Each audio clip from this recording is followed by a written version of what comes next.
So, Rowe Price just dropped their latest earnings, and it's a real head-scratcher.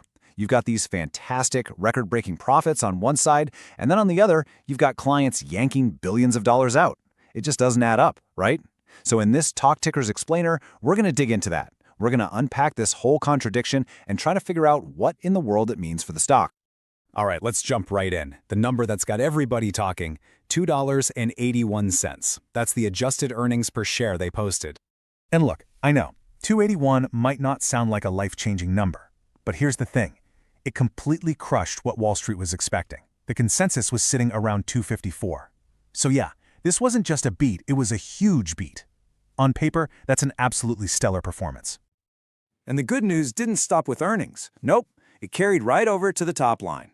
We're talking revenue of almost $1.9 billion. That's a solid 6% pop from this time last year.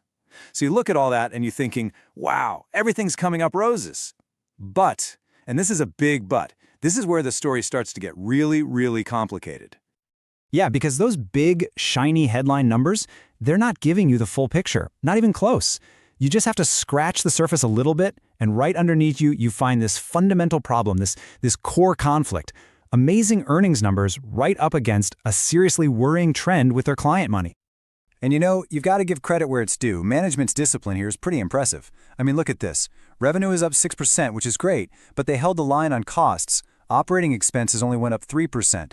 That's textbook stuff right there. When your revenue grows twice as fast as your expenses, you're expanding your profit margins. It's a huge green flag that they're running the business well. Okay, but here's the other side of the story. The ugly side.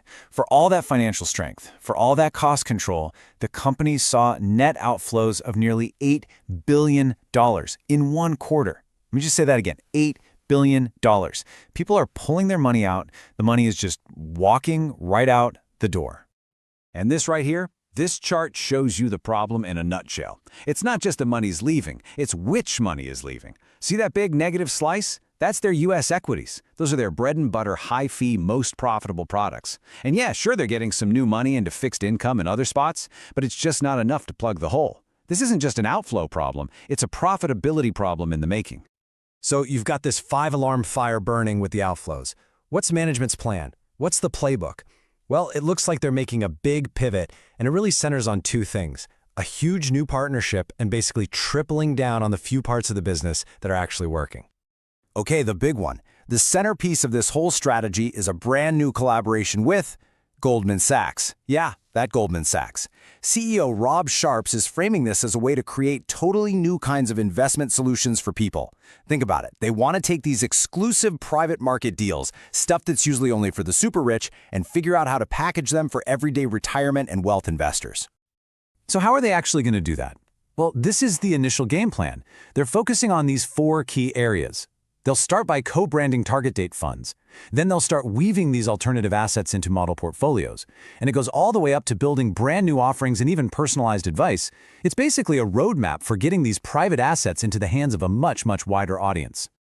Now, the Goldman deal is the flashy headline for sure, but it's not the only thing they're doing. They're also sticking to the basics. Remember that awesome cost discipline we talked about? They're keeping that up. They're also growing their ETF business, which is now up to a pretty respectable $19 billion, and they're making a big push into private credit through their Oak Hill Advisors arm. So it's a multi-pronged attack. All right, so they've got a plan. It sounds pretty good, right? But even with all these smart moves, Rowe Price is basically trying to swim upstream in a hurricane. They're facing some serious market headwinds, and you can see it plain as day in how the stock is behaving. And here it is. This is the painful reality. The broader market, the S&P 500, is up over 17% this year. That's a fantastic run. Rowe stock, it's down almost 6%. I mean, look at that gap. That tells you everything. The market is basically shouting at the company, saying, your profits are great, but we do not care until you fix this outflow problem. And you know what? Management isn't trying to sugarcoat it. The CEO, Rob Sharps, he came right out on the call and said, the outlook for the fourth quarter is actually getting weaker. And why? Same old story. More people pulling money out of their equity funds.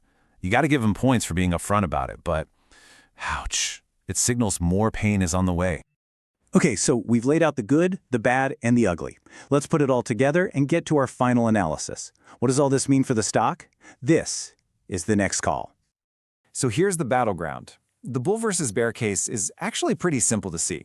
If you're a bull, you're betting on that Goldman partnership being a game changer. You're looking at their amazing cost controls and you're saying, they can turn this around. But if you're a bear, you're just pointing at those nonstop outflows and the stock's awful performance and saying, nope, it's not enough. It's too little, too late. Which brings us to the big question, right? The one that really matters for anyone looking at TRO today. Where does this stock actually go from here? Okay, here's our take for the next quarter. We think the net outflows are going to continue to be a problem, just like management said. But their bottom line earnings will probably hold up okay thanks to that cost discipline. So what does that mean for the stock price? We think it's going to be stuck in the mud, just range-bound, treading water, until investors see real, concrete proof that the bleeding has finally stopped. So, for all those reasons, our official rating on T. Rowe Price's market perform. Look, the strategic plan is solid.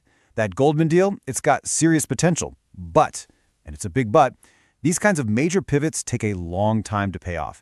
And until they do, we think a neutral wait-and-see approach is the only one that makes sense. And of course, remember, this is not financial advice.